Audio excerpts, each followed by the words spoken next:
He vanished from the world to escape heartbreak, choosing silence over society, until one frozen night, a knock shattered his solitude. A battered woman and her trembling child stood at his door, desperate and nearly frozen. What followed was a battle for survival, the return of a violent past, and a bond that would rewrite the life of a man who thought he'd lost everything. If you are new to the channel, then please subscribe to the channel and like the video, and tell us, where are you watching from? If this story moved you, we'd love to hear your thoughts, so drop a comment below and let us know what you think. Now, let's jump into the story. Silas Wren had not spoken to another soul in nearly 3 years. He lived deep in the forest hills near Cedar Creek, far from noise, far from people. The trees were his neighbors, the cold wind his companion.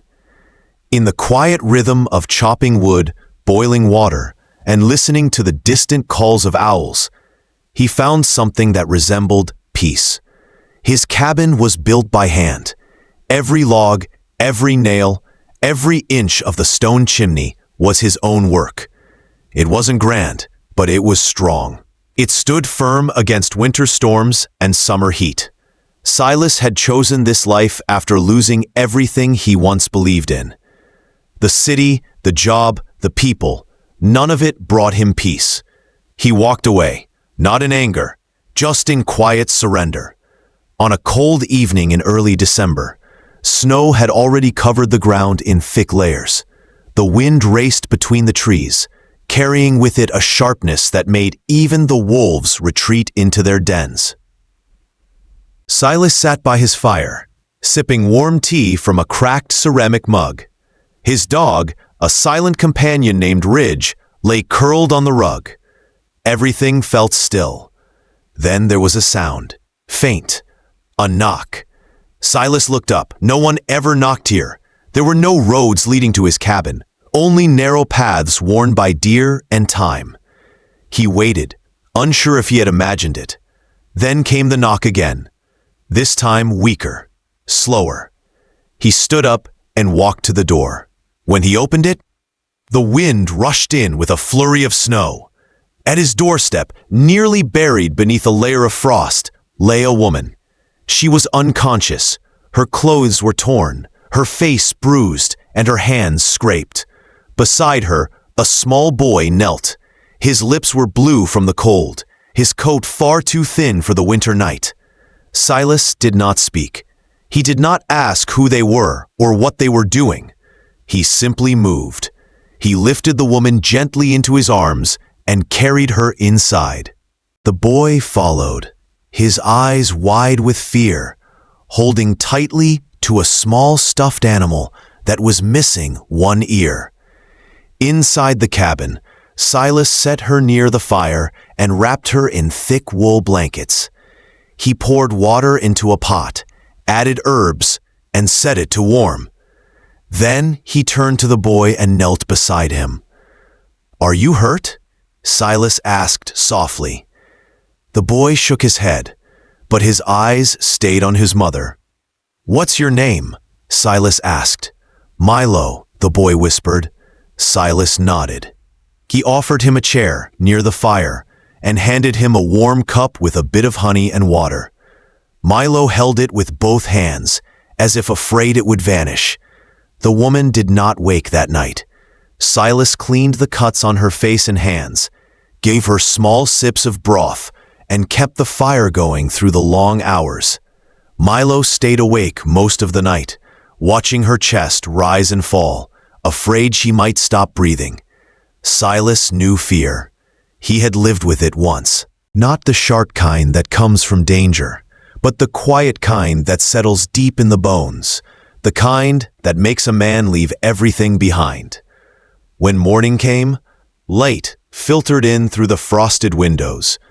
The woman stirred, her eyes fluttering open for the first time. Confusion crossed her face, followed by panic. She tried to sit up, but winced from pain.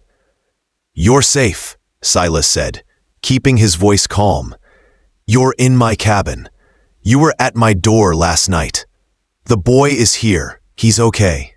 She looked around, found Milo curled beside her, then began to cry, not loud, but the kind of cry that comes from a place beyond words.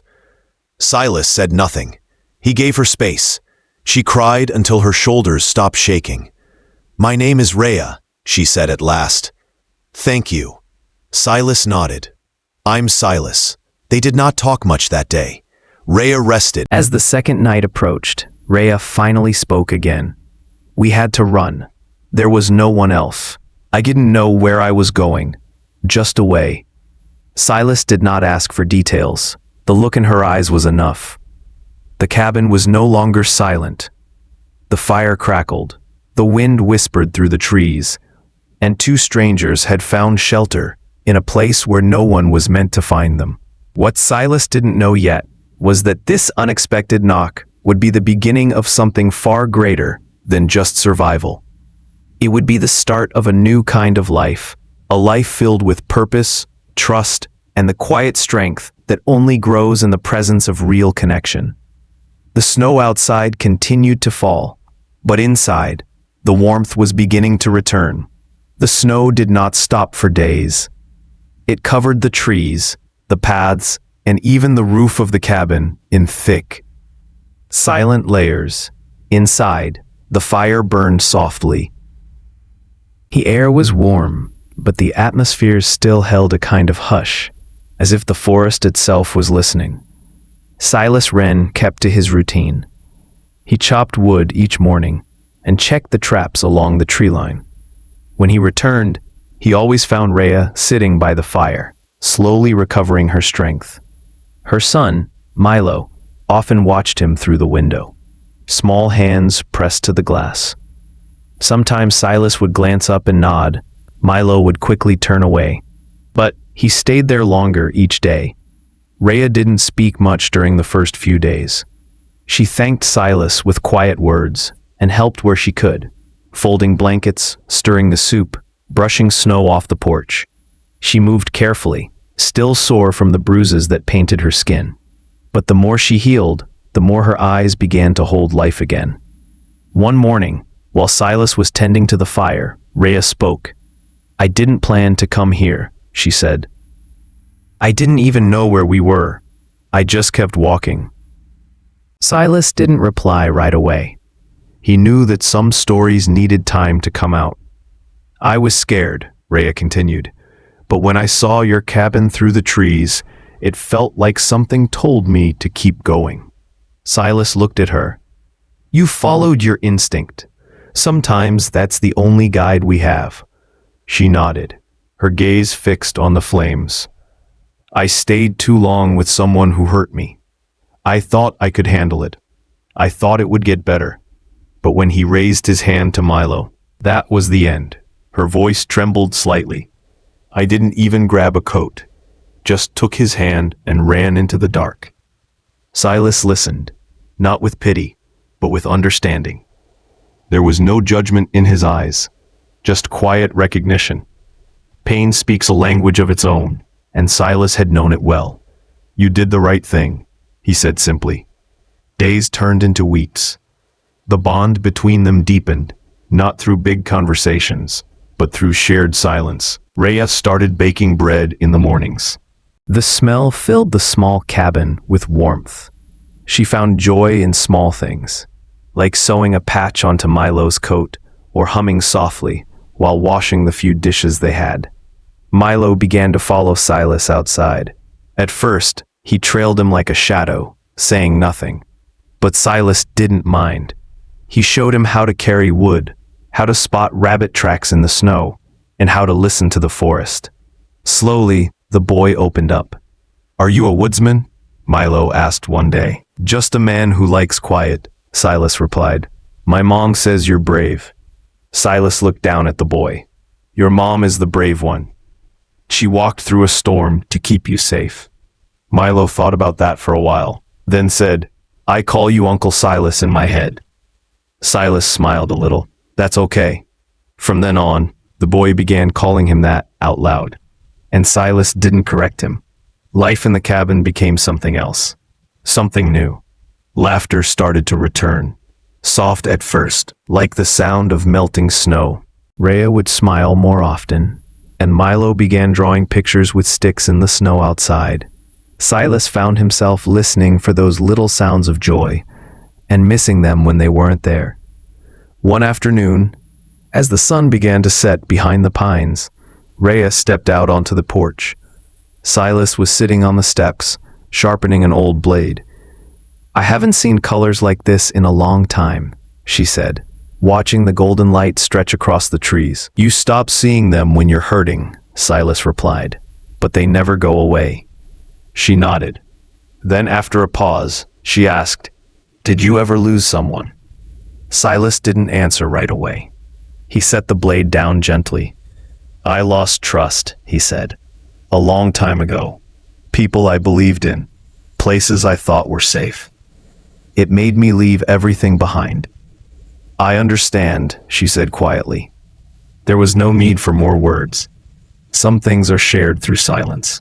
As the night settled in, Rhea tucked Milo into bed, humming softly as he closed his eyes. Silas sat near the fire, lost in thought. He realized that the quiet in his life had once been a shield. Now, it was a space that allowed healing, and for the first time in years, he wasn't alone. Outside, the wind picked up again. The snow continued to fall. But inside the cabin, the walls no longer echoed with emptiness. They held the warmth of a growing bond, a new kind of family that had begun not with plans, but with survival, kindness, and the strength to begin again. The cabin was no longer a place for silence alone. It had become a home. Inside its wooden walls lived warmth, quiet laughter, and a rhythm of life that brought comfort. Silas Wren, once a man who had left the world behind, now found himself part of something again. Rhea baked most mornings, Milo played in the snow, and followed Silas on walks through the forest. And every night, the fire burned with the soft glow of togetherness. Winter had begun to loosen its grip. The days were longer, the air less sharp. Birds had started to return to the branches, and the paths near the creek were no longer buried in ice. Silas began teaching Milo how to whittle wood. Rhea hung fresh herbs by the window. Things were simple, quiet, and full of the kind of peace that doesn't ask for attention. It just settles in slowly. But peace has a way of being tested. One evening, as the sun slipped below the horizon, painting the sky with orange and gray, Silas chopped wood near the shed. Rhea was inside, folding clothes. Milo sat at the table drawing pictures, his feet swinging just above the floor. The first sound was distant, a crunch on the snow, soft but offbeat. Ridge, Silas's dog, perked up. He let out a low growl, not of fear, but of warning. Silas stood still, axe in hand. He listened. Another step, closer now. Then a voice, slurred. I know you're in there." Rhea froze. She knew that voice. Silas dropped the axe and moved toward the cabin, heart racing but face calm. Rhea met him at the door, her hands shaking. "It's him," she whispered. "He found us." Before Silas could respond, a man stumbled out from the trees. Tall, unshaven, and drunk. His eyes were wild, and in his hand he held a rusted knife. His coat hung open, his boots unfastened. His rage pushed him forward. "Rhea, bring my son out now," he shouted. Milo peeked from the window, eyes wide with fear. Silas stepped outside and closed the door behind him. "You need to leave," he said, voice low and steady. The man laughed bitterly. "Who are you? Some mountain man hiding behind a woman? That's my boy in there." Silas didn't move. "This is not your place. You're not taking anyone." The man stepped closer. "I'll do what I want." Then, without warning, he rushed forward. The struggle was rough. Snow flew beneath their boots as they grappled. The knife cut into Silas's side, sharp and cold. Pain shot through him, but he didn't fall. He pushed the man back, forcing him to stumble near the woodpile. Ridge barked fiercely from inside. Rhea called out from the window, screaming for him to stop. Just as the man lifted the knife again, a shout rang out from the woods. "Drop it, now!" A pair of forest rangers had heard the fight while on patrol. Rifles drawn, they stepped into the clearing. The man turned, surprised and furious, but he was outnumbered. Within seconds, he was disarmed and on the ground. Silas stood, blood staining his shirt, but his eyes stayed on the cabin. Inside, Rhea was holding Milo tightly. The rangers called for help. An ambulance came from the nearby town. Silas was taken to the hospital. Rhea and Milo rode with him, never letting go of his hand. The ride was silent, filled only with worry and the hum of Lee. At the hospital, doctors worked quickly. The wound was deep, but not fatal. Silas faded in and out of sleep. Every time he opened his eyes, Rhea was there. So was Milo, sitting close, clutching a blanket. "You'll be okay," Rhea whispered. "You saved us." Silas didn't answer. He just squeezed her hand gently. Days passed.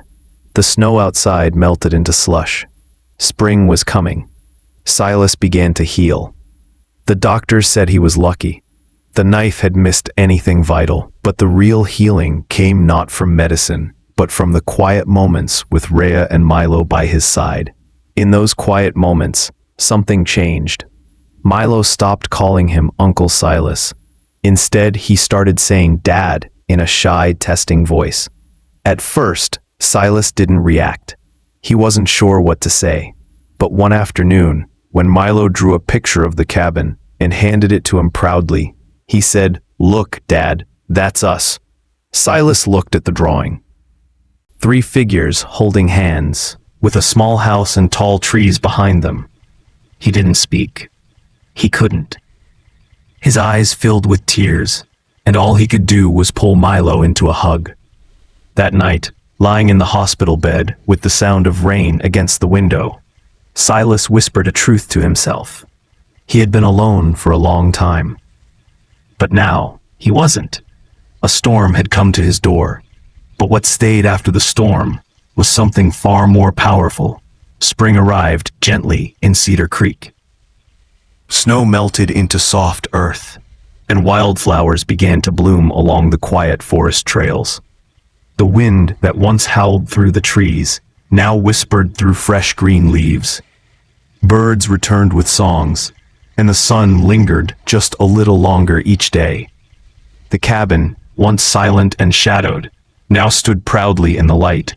Smoke rose from its chimney. Laughter occasionally floated from its windows. Where there had once been isolation, now there was something more, something real. Silas Wren returned home from the hospital a little weaker but alive, carried not just by medicine, but by the people waiting for him. Rhea had cleaned the entire cabin, stocked the shelves, and added curtains to the windows. She even placed flowers in a chipped glass jar on the table. Milo ran into his arms the moment he stepped inside. "You're home," Milo said, his voice full of joy. Silas knelt slowly and hugged him, his eyes filled with quiet emotion. "I'm home." Each day after that brought small changes, simple ones that meant everything. Silas no longer rose alone. Rhea would greet the morning with coffee and a soft smile. Milo would ask 1,000 questions before breakfast. There were shared meals, shared chores, and shared stories by the fire. Silas, once a man who avoided town, now went to the local market once a week. He sold hand-carved furniture and bundles of firewood. He greeted neighbors and listened to their news. Some remembered him from years ago, surprised to see him smile. He wasn't just a stranger in the woods anymore. He was part of the world again. Rhea started baking bread to sell in town. Her laugh became familiar in the market, and her name was spoken with respect. She never talked about the past, and no one asked.